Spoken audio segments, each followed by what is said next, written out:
Hello and welcome to a basement in Cape Town. The year is 2020. It's the beginning of April, and that means that just like the rest of you, I am under lockdown in South Africa. I can't exactly go out and shoot a car review. And so I'd like to present to you my basement review video of the Honda BRV.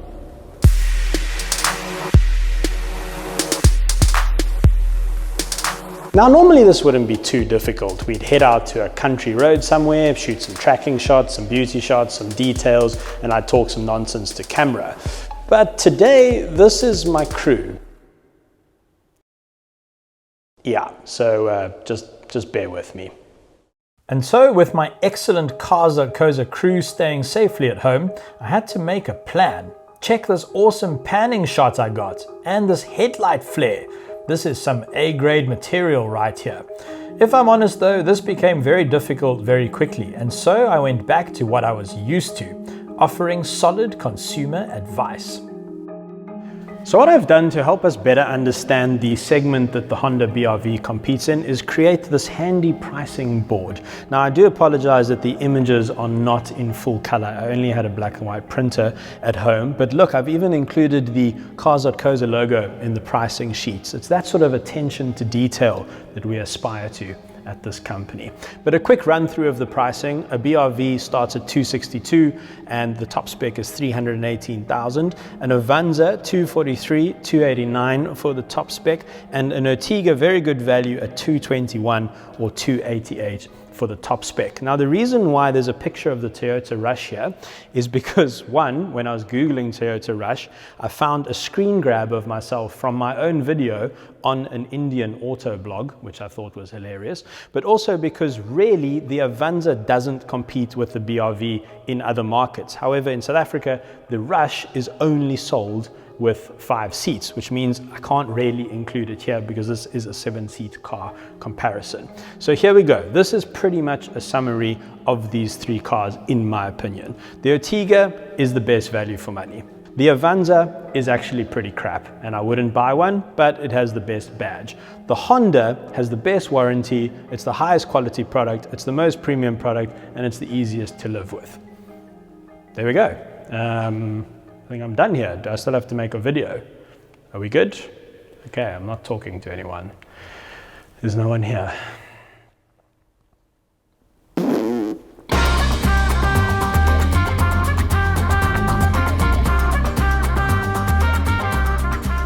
A key difference between the BRV and rivals such as the Toyota Rush and Avanza is that the BRV has a 6th gear. Now that might sound quite trivial, but what it does in practice is when you're cruising at highway speeds, which obviously I'm not doing right now, just imagine, it lowers the engine speed, and that's the RPM that you see on your rev counter. What that does is it makes the engine less strained and quieter. So for instance, if you're in a new Toyota Rush, and assuming you don't want an auto, you've gone for a manual, you'll be sitting in 5th gear at 120 k's an hour, and your engine will be sitting at about 4,500 RPM.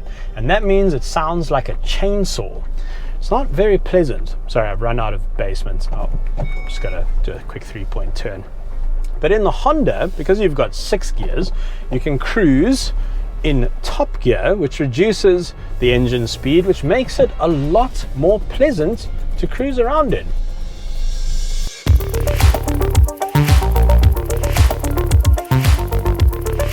Security is going to get annoyed with me. I'm just doing loops in their basement. This is actually where I've been running. This is where I've been doing my lockdown runs. How cool that old Land Rover is. It's beautiful. Convertible Defender. So the BRV is the most powerful of these 3 cars, and interestingly it doesn't have the worst fuel consumption. It's actually second best after the Suzuki. Suzukis generally have very, very good fuel consumption. But I think that in a car like this, ran out of basement again. In a family car such as this, you want a little bit of extra power and torque, especially if you're looking to tow stuff around, a little trailer or a jet ski or I don't know, a pony, I don't know what people tow. But whatever your family requires, I suppose. But think about it, you're fully loaded, you got 7 people in here, all of their stuff, all of their luggage. You want a little bit of extra torque. You don't want an anemic engine trying to get up hills. That's just not going to be particularly pleasant. So all these cars have similarly sized engines, but Honda seem to have managed to crank out a little bit more power out of theirs, and you can feel it. No, you can't, not in a basement, that's for sure. This is a weird day, having a weird day.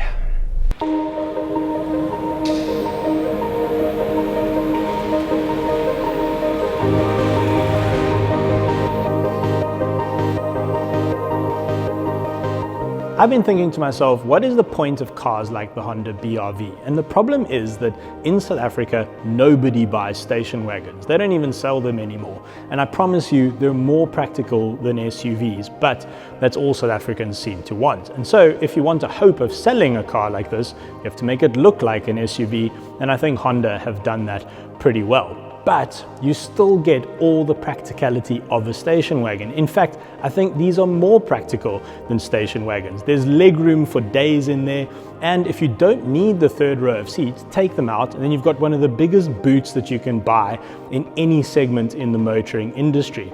And so, to a petrol head, maybe this is one of the most boring cars ever made.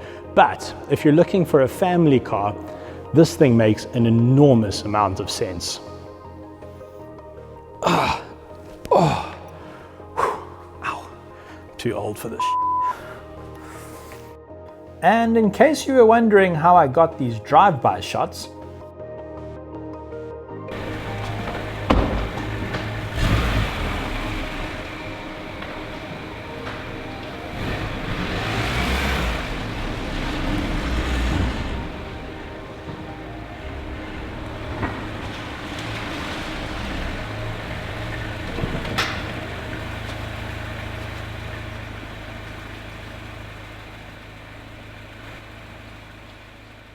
did you know that we also sell really awesome car-themed merchandise?